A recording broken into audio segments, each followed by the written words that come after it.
Good morning. It was a pleasure to listen to the DMD Antoinette, who has made it convenient to be here, and also Krishna.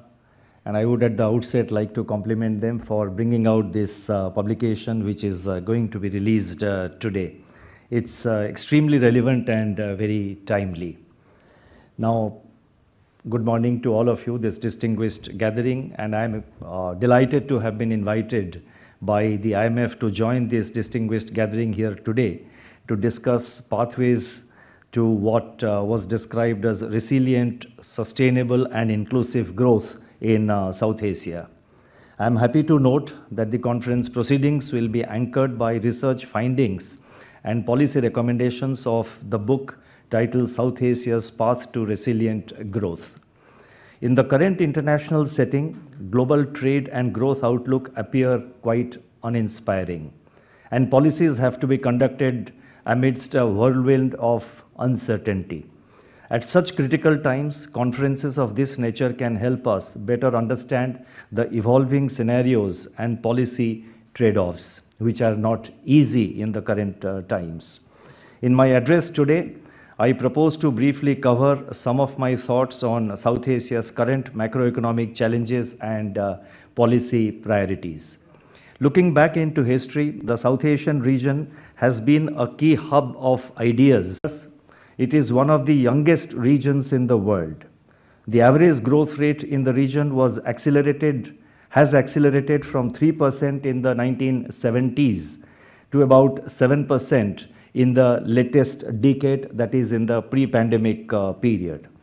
Consequently, per capita income levels have risen alongside notable progress on key development parameters. As per the estimates of the IMF, South Asia contributes nearly 15% to global growth, led by India and Bangladesh. The region also receives 1/5 of total remittance flows in the world. The South Asian region has grown, responding to formidable global challenges in the past. Following the food crisis of the 1960s, with which all of us are familiar, the region successfully implemented the Green Revolution. And that brought about a huge change in this region in terms of achieving self-sufficiency in many parts of this region, and the earlier dependence on imports from other countries was considerably reduced. After the oil shocks of the 1970s, so that was in the 60s, and then subsequently after the oil shocks of the 1970s, immigration from South Asia to West Asia became one of the largest market-driven labor flows. This in turn led to a significant increase in remittance flows into the region. The Asian financial crisis of 1997 impacted the South Asian countries in terms of surges in capital outflows and exchange market pressures. Over the years, as a crisis prevention strategy, the South Asian countries prioritized sound macroeconomic policies and embraced financial sector reforms, focusing on competition, prudential regulation, enhanced transparency, audit, and accounting standards. These measures helped in preserving macro stability while sustaining integration of domestic economies with the global economy. In recent years, multiple shocks, in particular the COVID-19 pandemic and the war in Ukraine, have dampened the economic prospects of the South Asian region as in other parts of the world. Some of the countries in the region have also been contending with ramifications of unsustainable debt and climate change-induced events. Consequently, they have been seeking recourse to the IMF's financing facilities. Notwithstanding these challenges, as per the World Economic Outlook database of October 22, which was released by the IMF, India, Bangladesh, and Maldives would be among the fastest growing economies in the world in 2022 and 2023. According to the Asian Development Bank's December 2022 outlook, the South Asian region's GDP is projected to grow at 6.5% in 2022 and 6.3% in 2023. The World Bank estimates that regional cooperation could be a win-win situation for all countries of the region. For example, intra-regional trade is currently only 1/5 of its potential. That is, intra-regional trade in the South Asian region is only 1/5 of its potential. And also, this implies that the annual shortfall, this has been calculated by the World Bank, this implies the annual shortfall to be in the region of about $44 billion US. The World Bank assessment also suggests that a common electricity market for Bangladesh, Bhutan, India and Nepal can yield savings of about US $17 billion in capital costs.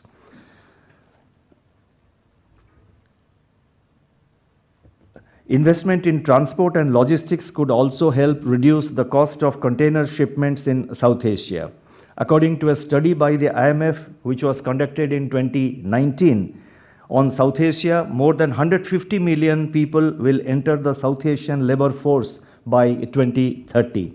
The dependency ratio is expected to continue ebbing for almost 2 decades, indicating the strong demographic dividend of the dividend the region is set to benefit from. Now, with these positive, with this kind of positive factors, the point is there are critical challenges which I think Antoinette has very rightly, she has captured some of them very quickly, and these are the policy challenges which the entire South Asian region faces. And these challenges, as you know, have been accentuated because of the impact of the COVID-19, the spillovers from the war in Ukraine, the spillovers from globalization of inflation, the spillovers from financial market tightening that's happening all over the world due to almost a synchronized and simultaneous tightening of monetary policies in most of the countries. Now, in these circumstances, I would now like to focus on some of the desirable policy priorities for the South Asian region, and I have identified 6 such policy priorities. The first policy priority for the South Asian region is obviously taming inflation. Multiple external shocks in the form of COVID-related global supply chain disruptions, food and energy crisis following the war in Ukraine, and financial market volatility arising from the aggressive monetary policy tightening have exerted sustained price pressures in the South Asian economies, which is of course felt in other parts of the world also. Now, during the first 3 quarters of 2022, food price inflation in South Asia averaged more than 20%, and that's pretty high. The region's heavy dependence on imported fossil fuels has made it vulnerable to imported fuel inflation. For successful disinflation, credible monetary policy actions accompanied by targeted supply-side interventions, fiscal, trade policy, and administrative measures have become the key instruments. While the recent softening of commodity prices and supply chain bottlenecks should help in lowering inflation going ahead, risks to growth and investment outlook may rise if inflation persists at high levels. Prioritizing price stability may therefore be the optimal policy choice for the South Asian region in the current context. This approach to disinflation, however, needs to be mindful of the rising risks to growth outlook in an environment of deteriorating prospects for global growth and trade activity. The second policy priority that, apart from taming inflation, that I would like to highlight is containing external debt vulnerabilities. Now, the surge in external debt in recent years and associated vulnerabilities have undermined macroeconomic stability in several countries in this region. External debt, which was already elevated in low and middle income countries external debt which was already elevated in low and middle income countries that includes all the South Asian economies in the pre-pandemic period surged to US $9.3 trillion in 2021 from 8.2 trillion in 2019, an increase of 1.1 trillion during these 2 years from 2019 to 2021. The Debt Service Suspension Initiative, that is DSSI, was set up by the G20 in May 2020. Up to December 2021, an estimated $12.9 billion of debt service was deferred. According to World Bank, 60% of the 73 DSSI eligible countries are at high risk of debt distress or are already experiencing it. It is estimated that total external debt service payments on public and publicly guaranteed debt by poorest countries may rise by 35% to about $62 billion in 2022 and to remain high up to 2024 due to rising global interest rates and the compounding of interest on DSSI debt service deferrals. Even though the participation of private creditors was encouraged in the DSSI, their response has not been encouraging. There has been a notable shift in the creditor composition of low and middle income countries between 2010 and 2021. The share of lending by private creditors in the long-term public and publicly guaranteed debt was 61% in 2021 against 46% in 2010. And the share of debt owed to bondholders was 47% in 2021 against 29% in 2010. A distinct shift in the creditor base over time in favor of private lenders and non-Paris Club official creditors has added a new dimension to debt restructuring processes, especially for the low-income IDA-eligible debtor countries. The share of debt owed to non-Paris Club creditors rose to 68% in 2021 from 42% in 2010. The increasing reliance on private creditors has raised debt service costs and complicated creditor coordination in debt resolution efforts. During 2010 to 2021, the average maturity on loans from private creditors was 12 years as compared with 26 years for loans from official creditors, and the average interest rate on loans from private creditors was 5% vis-a-vis 2% on loans from official creditors.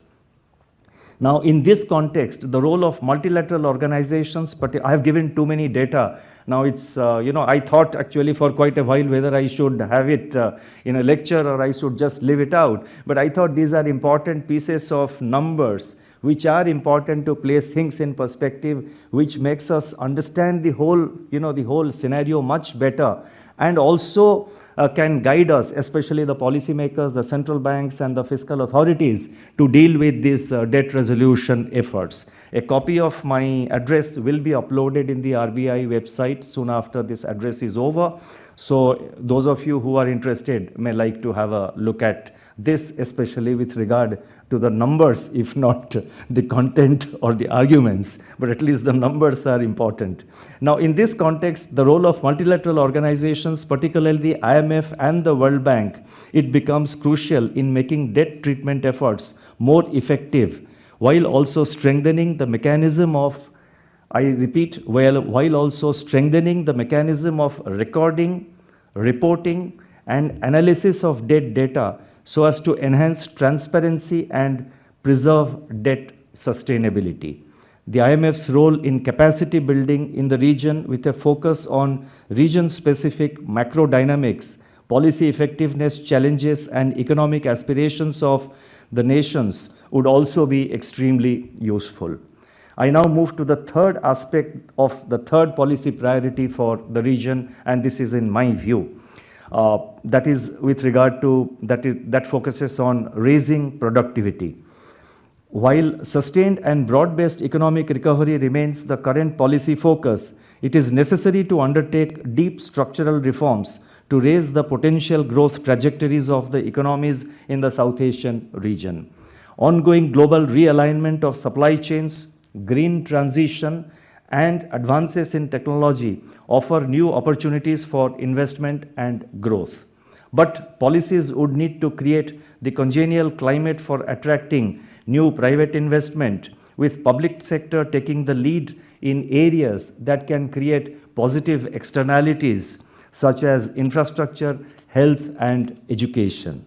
In this context, let me highlight, particularly in the context of raising productivity and what I have just said, in this context, let me highlight some specific areas of policy priority. First, undertaking desirable structural change would require an improvement in resource allocation, moving production from low productive sectors to high productive sectors, and promotion of innovation. Second, skill mismatches, which is a major constraint to resource reallocation, would warrant policy focus on education and skill upgradation. This is particularly important to the South Asian region, as the favorable demography of the region would require that production processes must be labor intensive while also being globally competitive. Third, while free trade and FDI have been conventionally congenial for diffusion of technology and augmentation of productivity, the region's investment on research and development must also increase from the current low levels, and the policy environment for scientific research and startups must be made more rewarding.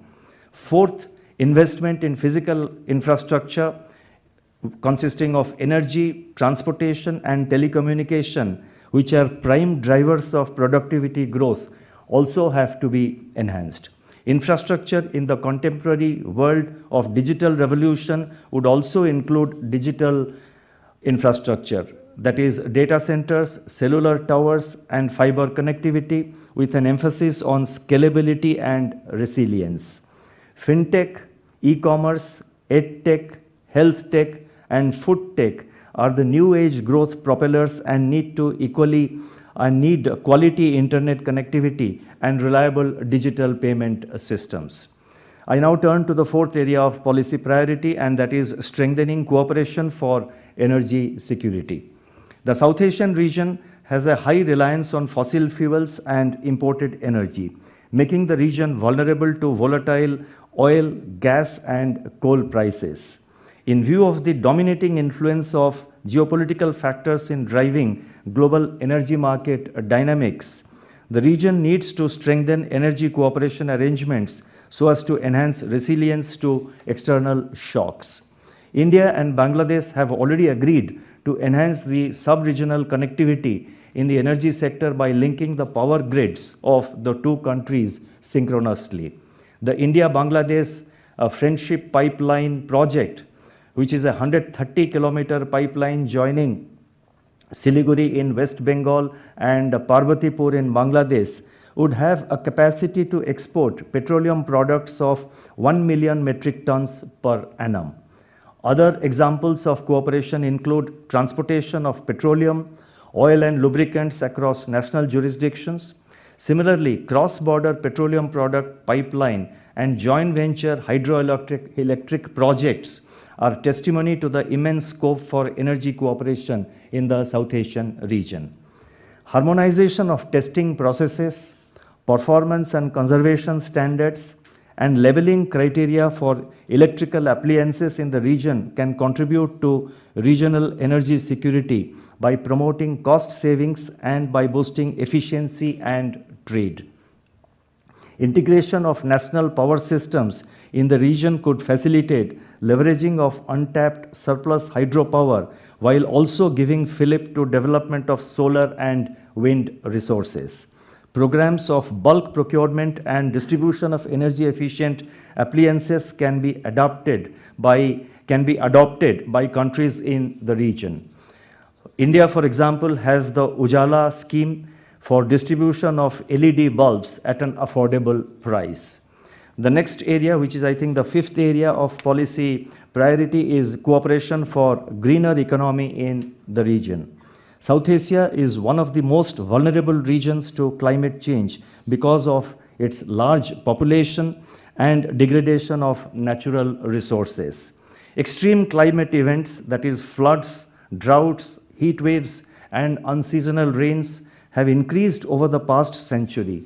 As per estimates of the International Financial Corporation IFC, between 2018 and 2030, the funding requirements for investment in renewable energy, greening the vehicle fleet, and making future building stock green and resilient to climate change risks in South Asia alone would be over US dollar 410 billion, 670 billion, and 1.3 trillion respectively. I mean, I mentioned the three components, and these are the investments required in the three components, and the three components are funding requirements for investment in renewable energy, one, greening the vehicle fleet, and that is number two, and making future building stock green and resilient to climate change. This is the third component, and the funding requirements have been mentioned.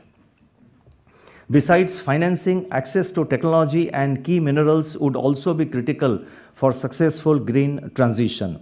Robust regional disaster management systems could help in ensuring timely and effective response to devastating climate events. India spearheaded the global initiative and launched a Coalition for Disaster Resilient Infrastructure, CDRI, in 2019. Another initiative, the International Solar Alliance, in partnership with the Global Energy Alliance for People and Planet, aims at solarizing the world. The South Asian regions must strengthen cooperation to make green transition in the region faster and at reasonable cost. And finally, the sixth area of policy priority for this region, I feel, should be promotion of tourism, which has immense potential in this region. Now, tourism is one of the major contributors to the GDP of some of the South Asian nations, such as Maldives, Nepal, Bhutan, and Sri Lanka. As a sector, tourism, as all of us know, is a huge creator of employment. The entire region has rich untapped potential in tourism. In recent period, the tourism sector has somewhat revived in the region, but is yet to reach the pre-pandemic levels, that is the pre-COVID levels. Intra-regional tourist flows also remain below potential. It has revived, but I think it has a way to go. Regional initiatives such as religious tourism circuits spanning countries that have common historical and cultural footprint, adventure tourism circuits, and medical, spiritual, or Ayurveda circuits can help boost tourism industry and create a vibrant regional value chain. Let me now try and conclude. With the global trade outlook for 2023 overcast, greater intra-regional trade in the South Asian region can enhance opportunities for growth and employment in this region. At the central bank level, a key dimension for cooperation in the region has been learning from each other on common goals and challenges, such as infrastructure financing, digital financial inclusion, reducing the cost of cross-border remittances by linking with the UPI system, and unconventional monetary policy, to name a few.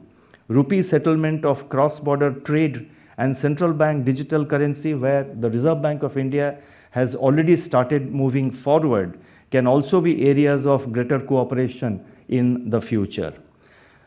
Finally, let me just say that the book to be released today provides plenty of new ideas for forging cooperation in the region and seeking solutions to common problems through right policy interventions.